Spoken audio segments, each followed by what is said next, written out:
अस्सलाम वालेकुम, welcome to jobs platform. आज लेकर आई हूँ federal government employees housing authority से आने वाली कुछ new jobs. So let's start. इससे नंबर 1 पे हमारे पास जो जॉब है वो है एक डिप्टी असिस्टेंट डायरेक्टर की जॉब, जिसके लिए qualification second class graduation degree from HSC recognised university से, और जिसके लिए एज लिमिट 35 ईयर्स है। उसके बाद नंबर 2 पे हमारे पास है असिस्टेंट की जॉब, जिसके लिए क्वालिफिकेशन की रिक्वायरमेंट है सेकंड क्लास बैचलर्स डिग्री और MS ऑफिस की भी नॉलेज होनी चाहिए, और एज लिमिट 35 ईयर्स।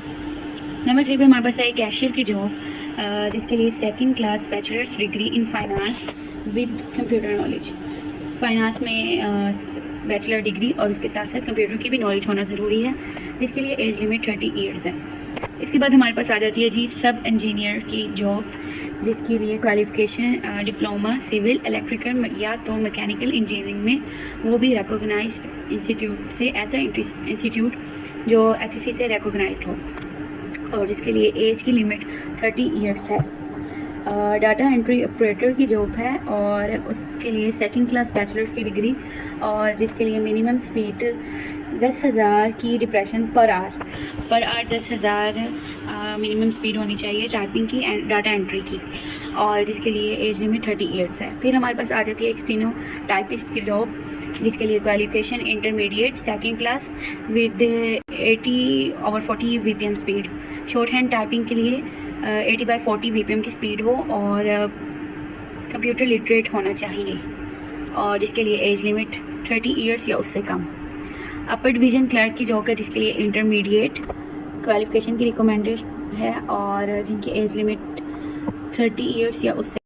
इसके बाद जी हमारे पास आ जाती है एक सीनियर सर्वायर की जॉब, जिसके लिए इंटरमीडिएट और डिप्लोमा भी होना चाहिए, और इनकी एज लिमिट 30 ईयर्स या उससे कम। उसके बाद हमारे पास नंबर 10 पे आ जाती है एक लोअर डिवीज़न क्लर्क की जॉब, जिसके लिए मैट्रिक या सेकंड मैट्रिक होनी चाहिए, और उनकी टाइपिंग स्पीड 30 VPM होनी चाहिए, और उनकी एज 30 ईयर या उससे कम। उसके बाद हमारे पास आ जाती है जी पटवारी की पोस्ट, जिसके लिए मैट्रिक होना और पटवारी का कोर्स होना ज़रूरी है।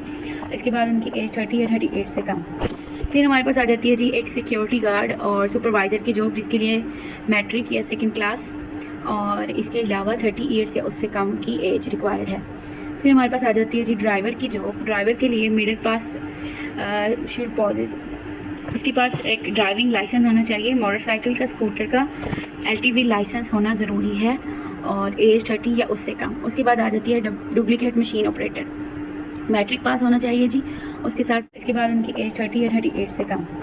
फिर हमारे पास आ जाती है जी एक सिक्योरिटी गार्ड और सुपरवाइज़र की जॉब, जिसके लिए मैट्रिक या सेकंड क्लास, और इसके अलावा 30 ईयर्स या उससे कम की एज रिक्वायर्ड है।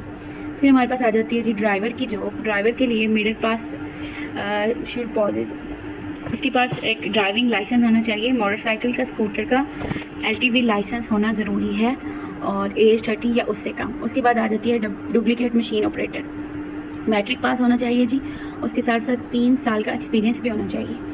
उसके बाद हमारे पास आ जाती है जी नैब कासिद की जॉब, जिसके लिए मिडिल पास होना चाहिए।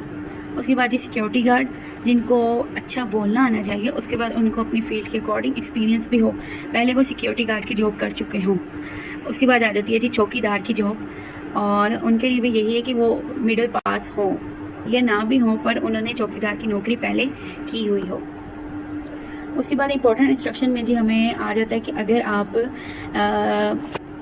Federal government employ housing authority से पहले मतलब गवर्नमेंट जॉब कर चुके हैं, तो आप उसके अकॉर्डेंस भी 2020 की अकॉर्डेंस रिक्वायरमेंट सबमिट करा सकते हैं। इसके अलावा एज रिलैक्सेशन भी दी जाएगी उन लोगों को जो जनरल रिलैक्सेशन मतलब जो पहले गवर्नमेंट जॉब कर चुके हैं। उसके बाद नंबर 3 पे हमें बताया जाए जो भी कैंडिडेट ऐसे हैं डिसेबल कैंडिडेट हैं, वो अपने सर्टिफिकेट्स लेके आएँ। उनके लिए भी बहुत सारे मतलब फर्दर मोर जो हैं वैकेंसीज़ होंगी डिसेबल पर्सन कोटा में। उसके अलावा जो इंटरेस्टेड कैंडिडेट हैं और अप्लाई करना चाहते हैं, वो इनकी FGEHA की ऑफिशियल वेबसाइट www.fgeha.government.pk पर सबमिट कर सकते हैं, और सबमिट करने के बाद उनके पास उनके सामने एक बैंक डिपॉजिट स्लिप आ जाएगी, और उसे फिलअप कर उन दोनों की प्रिंट निकाल लेने आपने अपने सबमिशन फॉर्म के भी और बैंक डिपॉजिट के भी। उसके बाद आपने 200 रुपीज़ जो है वो सबमिट कराना है और ऑनलाइन ब्रांच है अस्करी बैंक की, उसमें आपने सबमिट कराना है। और अकाउंट नंबर ये आपको सामने स्क्रीन पे आ रहा होगा जी। ये अकाउंट नंबर है 00081650507628 अस्करी बैंक का है। इधर आपने 200 रुपीज़ की फ़ी सबमिट करवानी है और उसके बाद आपने उस सबमिशन की फ़ोटोकॉपी और उसके बाद अपनी एप्लीकेशन फॉर्म की भी फ़ोटोकॉपी लेकर आनी है। और कैंडिडेट्स को टेस्ट या इंटरव्यू के लिए उनको कॉल दी जाएगी। कैंडिडेट्स को चाहिए कि FGEHA की वेबसाइट को टाइम बाय टाइम चेक करते रहें ताकि उनको इंटरव्यू का स्केड्यूल पता चल सके। पाकिस्तान गवर्नमेंट से आने वाली नई जॉब्स की मालूमात के लिए हमारे चैनल को सब्सक्राइब करें और बेल आइकन का बटन दबाना ना भूलें। शुक्रिया।